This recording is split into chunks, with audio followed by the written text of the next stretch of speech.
সমুদ্র সৈকত দীঘায় উদ্বোধন হতে চলেছে জগন্নাথ মন্দির। সমুদ্র স্নান সেরে জগন্নাথ মন্দিরের নিকট মাইতি ঘাটে নির্মিত হলো স্নানের ঘাট।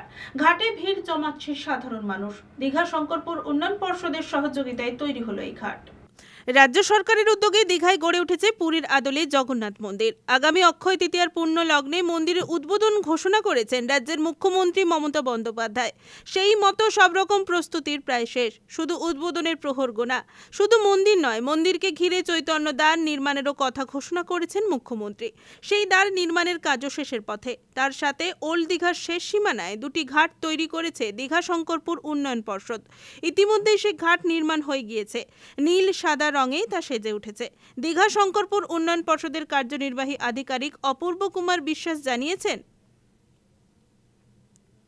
মাইতি ঘাটে স্নান সেরে সোজা ঝাউবাগানে ঘেরা রাস্তার মধ্য দিয়ে প্রায় 700 মিটার রাস্তা অতিক্রম করে জগন্নাথ মন্দিরে প্রবেশ করা যাবে।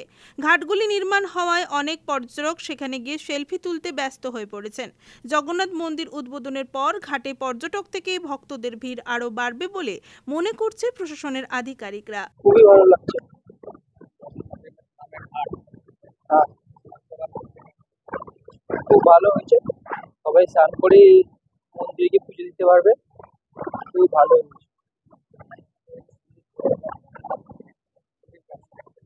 খুব ভালো লাগছে। না দেখতে পাচ্ছি।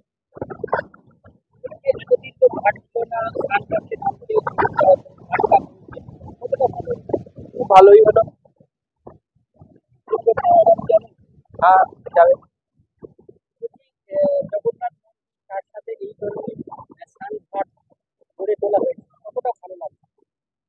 ভালোই তো হয়েছে, আগে এই ঘাটটা ছিল না, এখন এই ঘাটটা হয়ে যাওয়ার জন্য সবাই আসবে, পর্যটকরা স্নান করতে সুবিধা হয়েছে। ঘাটটা যদি না থাকলে অসুবিধা হতো। এই যে স্নান করার আগে ঘাট না থাকলে অসুবিধা নাই, যে পাথর পড়ে আছে, ঘাট হয়ে যাওয়ার জন্য সুবিধা অনেক। রঞ্জন মাইতির রিপোর্ট, খবর বিসিবিএস।